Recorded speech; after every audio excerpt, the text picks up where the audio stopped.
Hello and welcome to your Mining Disrupt News Surge for Monday, February 10th, 2025. It is the day after the Super Bowl. I hope your team won or lost or whatever it is that you care about with the sports bowl. In just over a month, the Mining Disrupt Bitcoin Mining Expo will be taking place in Fort Lauderdale, Florida. Get your tickets right there, that QR code I pointed out every week. You got to get your tickets. Get those locked in. There's some deals. Poke around on Twitter if you don't know of them. There's some deals to be had if you poke around on X right now. So if you're not locked in already, if you don't have your tickets, if you don't have your hotel, if you don't have your flight booked, get that or drive down if you're close by. On that very note, we're going to jump right over to the numbers. We've seen a little bit of a dip. Look at that. We're back under $100,000 for the first time in a little while. Well, it's been hovering here for the last few days or so. But you know what's up? Really high and crazy high? The hash rate. Look at this hash rate, 822 exahash for the last 14 days. That's crazy. That is so much energy pointed at this thing. I'm going to be saying something later on in this video that's going to bother some people, especially if you consider yourself a Bitcoin maximalist. But it has to be said because, honestly, it's how this stuff works. Now, before I get into this week's news, the coverage that I go through each week, I gotta remind you that the news surge that I do is here for entertainment and education. Don't come to me for your financial advice. Now, with that said, this post from Jeff Park, DGT1001, has a breakdown of how tariffs and what Trump is trying to do with the 10-year yield, which is honestly, a lot of this is above my head. It was way beyond my pay grade. But if you read this, the way that Jeff explains it, the TLDR, which I'm going to read right here, is right at the bottom. He says, TLDR, you simply have not yet grasped how amazing a sustained tariff war is going to be for Bitcoin in the long run. And here, just breaking it down real clear, here's the explanation for those who don't get it. The currencies of any of these nations being tariffed will be debased into oblivion, or to oblivion. You must buy Bitcoin, which will put massive upward pressure on Bitcoin to save yourself from your worthless currency. They are forced to print to oblivion. Now this, moving into Monday, is great. It's from Adam, AP_advocates. He says, update Monday, AM text dump, voices get louder about XRP. Quote, no XRP. That's over. End quote. Quote, unprecedented regulatory movement on crypto. End quote. And then right here, tennis data goes alts. Burning Bitcoin. Okay, this Tuesday post is coming from somebody that is a somewhat controversial figure in the Bitcoin space, but I read his book, Soft War. This is from Jason P. Lowry, and he has a quote here from Winston Churchill, who he's got a picture of, and he says, quote, to each, there comes in their lifetime a special moment when they are figuratively tapped on the shoulder and offered the chance to do a very special thing, unique to them and fitted to their talents. Whether or not you agree with them, that post that I just went over is kind of a big deal. I am convinced that before the end of 2025, before the calendar year ends, that 18 will be well above 25, well above. That was last week. Ladies and gentlemen, that was 7 days ago. Look at this. This is 20 SBR bills. And if we click this little button right down over here, all bills, 27 in less than a week.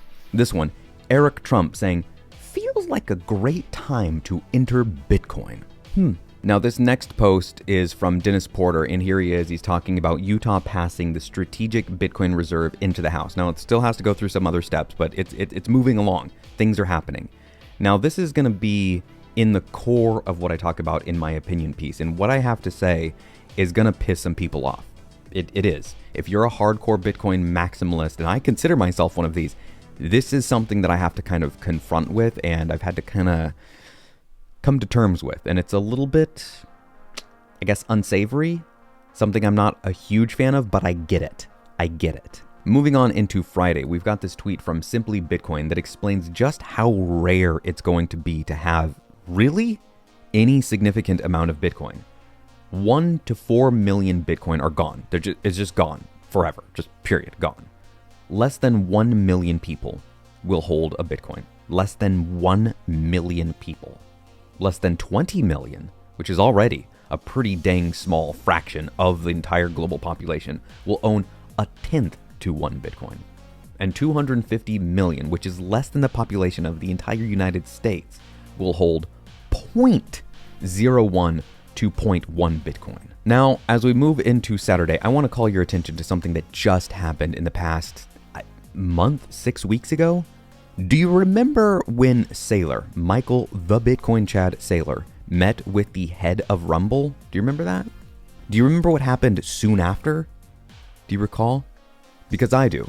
And what happened is Rumble started buying Bitcoin. Now, take a look at this. Here it is, Saylor, meeting with Ryan Cohen, who, in case you forgot, has a little something to do, such as being the CEO, the head of the board, the guy behind GameStop right now. And Peruvian Bull here says, it has been foretold. Adopt the Saylor strategy. Buy Bitcoin. Watch stock price rocket upwards. Institutions buy in. Shorts cover. Price goes parabolic. Options dealers hedge. Prices move even higher. Spark MOASS. Mother of all short squeezes. Our plan is coming together, boys. And then this one I just saw earlier today, and it hit me like a ton of bricks because it is so poignant. It is so accurate. Turdemeester here says, every day, your Bitcoin stash asks you a question, sometimes louder, sometimes more quiet. It says, quote, is there a way to exchange me now for a purpose more meaningful than any other that could present itself in the future? End quote. That's what Bitcoin sounds like, if you didn't know. One day, the answer may be yes. To me, the answer is emergencies. Aside from that, no. Now, into the opinion section. I'm going to keep this one short and sweet. Here's a truth that a lot of Bitcoiners, if you're a full-on Bitcoin maximalist, won't like to hear. Sometimes, to get the things that we need to have happen, like bills passed, you have to use language that you might not like. What I'm talking about is some of these bills that are being passed don't have the word Bitcoin in them. Right here, Eric Peterson says, I feel this tweet in my soul as the person working to draft the policy. It doesn't need to say Bitcoin to be good for Bitcoin. Think of it like this. Think of a massive movement for people to wear top hats in the workplace. And it's the only hat that people are currently wearing in the workplace. Yeah, there's other hats that people could talk about and they think around with, but it's only top hats. It's the one that politicians know about. It is the one that people are wearing. And people want a bill to be passed. They want to make this law. Let's require top hats to be worn in the workplace. And so they go to their people, all the senators, they're like, okay, let's get this bill passed. And they go, well, there's a lot of my constituents, this is some of the people that might sign this bill, don't like top hats. They're anti-top hatters. So I can't sign it if it has that language. And they go, okay, cool. We'll just say formal headwear. Cool, I can sign that bill. And we all know what formal headwear means because nobody else is wearing anything but top hats in the workplace. So the person goes, okay, I'll sign that bill. It says formal headwear, but it doesn't say top hats. That's kind of what we're looking at here. Does it say Bitcoin? No. Does it need to say Bitcoin? No. I went over the map right here. 20 states have SBR bills, strategic Bitcoin reserve bills. And of any kind of bill pertaining to Bitcoin, whether it says it or not, there's 27. This is why, and I stress this each week, but I gotta stress it even further this week. This is why it is so important to know about mining, because that's where this all begins. You've got to get your tickets to Mining Disrupt Expo 2025, happening in about 6 weeks from now. Get those locked in, meet the people that do this for a living day in and day out, and you'll be positioned to be in the best possible position that you can be as a miner. I'll see you next week.